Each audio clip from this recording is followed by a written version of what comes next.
In this video, I am going to show you how to fix a Nintendo Switch that won't connect to TV. Watch the video till the end so you cannot miss any important step.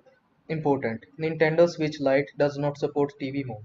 Additional information: while the Nintendo Switch console is placed in the dock, the console screen will automatically shut off as the software application will be displayed on the TV screen. If you want to fix the issue, you need to follow these steps. Number 1. Power off the TV and disconnect all cables from the dock. Number 2. Reset the AC adapter for disconnecting it from both ends at least 30 seconds.